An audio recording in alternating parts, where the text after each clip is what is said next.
দর্শক আসসালামু আলাইকুম। ভয়েস টাইমস থেকে সকলকে শুভেচ্ছা স্বাগতম জানাচ্ছি। আপনারা জানেন সাপের উৎপাত অর্থাৎ রাসেল ভাইপার বাইপাস নাম যেটা হোক না কেন, কিন্তু সাপ নিয়ে সাধারণত মানুষ উদ্বিগ্ন, সারা বাংলাদেশের মানুষ গুজব ছড়ানোর কারণে রাসেল যাদের নাম আছে তারা সত্যি লজ্জিত হচ্ছে। তাদের কাছে খারাপ লাগতে পারে, এটা স্বাভাবিক। কেননা যেভাবে গ্রামগঞ্জে ছড়িয়ে গেছে যে রাসেল ভাইপার একটা বিষধর সাপ আমাদের দেশে ঢুকে পড়ছে, এই সাপ মানুষকে দংশন করছে এবং মানুষ মৃত্যুবরণ করতেছে। আসলে এটা কতটুকু সত্য আজও আমরা এই সম্বন্ধে মানে সঠিক জানি না। তবুও আমরা এখানে শুনতে পাচ্ছি যে শুনলাম এখানে নাকি সাপ রয়েছে, রাসেল ভাইপার নামে নাকি এরকম একটা সাপ। মানে সাপ তো আমাদের গ্রামগঞ্জে সব কত ধরনের, দাঁড়াই সাপ, জাতি সাপ, মাছুয়া সাপ, এখানে কি সাপ দেখা যায়? আসলে রাসেল ভাইপার এরকম সাপ না, এই সাপ আমরা গ্রামে আগেও দেখছি। এটাকে আমরা গ্রামে বলতাম গোকরা সাপ। আর এই গোকরা সাপ আমার মনে হচ্ছে যে এই গোকরা সাপকেই তারা রাসেল ভাইপার সাপ নামে আখ্যায়িত করেছে। আসলে রাসেল ভাইপার সাপ যেরকম ধারণা দিয়েছে, যেরকম আকৃতি দিয়েছে, এখানে যেই সাপ দেখা গেছে সেই সাপ ঠিক সেই আকৃতির মতো, কিন্তু এটাকে আমরা গোকরা নামে চিনি। 1400 বছর আগে রাসূল সাল্লাল্লাহু আলাইহি সাল্লাম ভবিষ্যৎবাণী করছে, যদি তোমাদের সামনে সাপ পড়ে তোমরা কি করো আগে বলো। যদি সেই যে লাঠি সুন্নাত, সে সুন্নাত হয়ে গেল, সাপ মারা সুন্নাত।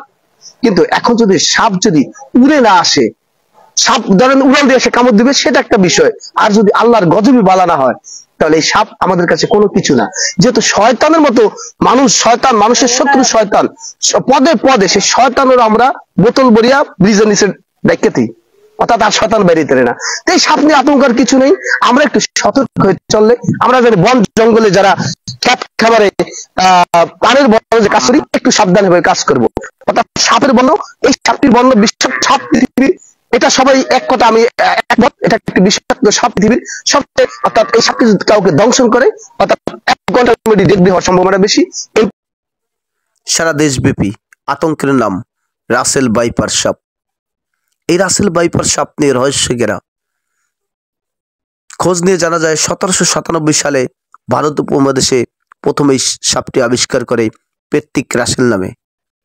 অর্থাৎ কেন রাসেল নামকরণ করা হলো, এই উত্তর খুঁজতে গিয়ে দুনিয়া ঘেটে কোনো উত্তর পাওয়া যায়নি। মানুষের নামে কেন সাপের নাম হলো, রহস্যই থেকে গেল। দর্শক আসসালামু আলাইকুম। এই সাপ বাংলাদেশে বেড়ে যাওয়ার কারণ আমাদের অপরাধ। পরিবেশকে আমরা বিনষ্ট করেছি। সাপকে যারা আঘাত করে, অর্থাৎ ভক্ষণ করে, বেজি, গুইসাপ, শিয়াল, এই ধরনের যে প্রাণীগুলা আমরা হাতের কাছে নাগালে পেলি মেরে ফেলি। অর্থাৎ বিগত 2 যুগ যাবৎ আমরা বেজি, গুইসাপ, পেতিশিয়াল, এই ধরনের প্রজাতিগুলো যা সাপকে ধ্বংস করে, সেই সাপ ধ্বংস করার প্রাণীগুলো আমরা হাতের কাছে পেলে মেরে ফেলি, তাই বিলুপ্তির পথে। তাই ইঁদুরের সংখ্যা বেড়ে গিয়েছে। ইঁদুর এবং ব্যাঙ, সাধারণত সাপের প্রচুর খাবার আমাদের বাংলাদেশে কৃষি জমি এবং নদ নদীতে, তাই সাপের উৎপত্তি বেড়ে গিয়েছে। এখন আমাদের পরিবেশের। আমি মোহাম্মদ আবু বকর সিদ্দিক, সাতবাড়িয়া ওলি আহমদ বীর বিক্রম কলেজে অর্থনীতি লেকচারার পদে কর্মরত আছি। আসলে অনলাইন সার্চে দেখা যায় যে 1797 সাল থেকে জর্জ শ এই রাসেল ভাইপার যে সাপটা, এটা আবিষ্কার উনি উৎপত্তি, এবং প্যাট্রিক রাসেলের নামে এই সাপটার নাম। প্যাট্রিক রাসেলটা কে ছিল? প্যাট্রিক রাসেল ভারতের সম্ভবত। ওরা বলছে যে ভারতের 4টা বিষাক্ত সাপের মধ্যে এই যে রাসেল ভাইপার, এই সাপ একটা সাপ। আসলে আমাদের গ্রাম অঞ্চলের মানুষগুলো খুবই সহজ সরল মানুষ। এরা কোনো দুর্ঘটনা বা কোনো একটা কিছু হইলেই তারা একটা আতঙ্কিত হয়ে যায়। কিন্তু ফেসবুক, অনলাইন, ইউটিউবে নিউজ চ্যানেলে, মাল্টিমিডিয়া অতিরিক্ত এটা নিয়ে কি প্রচারণা করা হচ্ছে, আপনি মনে করেন? হ্যাঁ, আসলে অতিরিক্ত বেশি হচ্ছে। যেন আমাদের মিঠুয়া দেখলাম যে এখানে, কিন্তু সেখানে আমাদের এক প্রাইমারি আব্দুল্লাহ স্যার, ওনার মিঠুয়া বাসার পাশেই ওনার বাসা, উনি লিখলেন যে না, আমাদের এখানে রাস্তার সাথে ওই সাপটার সাথে তাদের সাথে এরা মিলে না, এটা অন্য জায়গার ছবি। এইভাবে আসলে আতঙ্কিত ছড়ানো হচ্ছে হয়তোবা। তবে আমি যতটুকু জানলাম, বোলা সদরে আমার শ্বশুর বাড়ি, ওখানে ইলিশা 2 নং ওয়ার্ড না জানি কয় নং ওয়ার্ডে একটা সাপ মারা গেছে, কিন্তু এটা কি রাসেল ভাইপার কিনা এটা আসলে কনফার্ম হওয়া যায়নি। তবে আসলে আল্লাহ রাসূল সাল্লাল্লাহু আলাইহি সাল্লাম আমাদেরকে এই সাপের ব্যাপারে বলছেন যে সেই 1400 বছর আগে আমাদের যে লাঠি সুন্নত, হাতে রাখা লাঠিরা সুন্নত, এটা রাখলে যে কোনো সময় আমার শত্রু আক্রমণ আমি নিজে দামিয়ে রাখতে পারি। সেই হিসেবে আমাদের আসলে হাতে লাঠি রাখা আমাদের এটা করা উচিত, এবং এটা আমাদের পক্ষে, এটা করলে রাসূলের সুন্নত আদায় হবে। এছাড়াও আমাদেরকে আল্লাহ রাসূল সাল্লাল্লাহু আলাইহি ওয়াসাল্লাম শিক্ষা দিয়েছেন যে সকাল বিকাল 7 সালাম পড়বে। সাপ মারার জন্য লাঠি না, শত্রু মোকাবেলা করার জন্য। মোকাবেলাও করা যাবে। অর্থাৎ 1500 বছর আগে রাসূলের লাঠি সুন্নাত এখন বাস্তব বাস্তব প্রয়োগ করতে যাচ্ছে। বিজ্ঞান।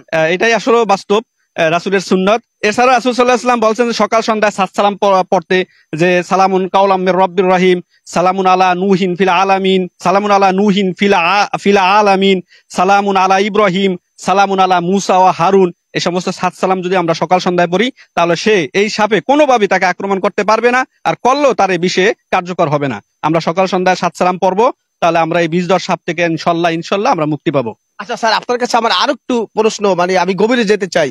অর্থাৎ আপনি যেটা ভারতের ব্যাখ্যা দিলেন 1797 সালে এই সাপের উৎপত্তি, অর্থাৎ এই যে আমার বাতিজা ভাগিনাদের নাম রাসেল, এই রাসেল নামে এই সাপের নামটা কেন হলো, একটু যদি বিস্তারিত বলেন আমার দর্শকদের। আসলে ওর নাম তো প্যাট্রিক রাসেল।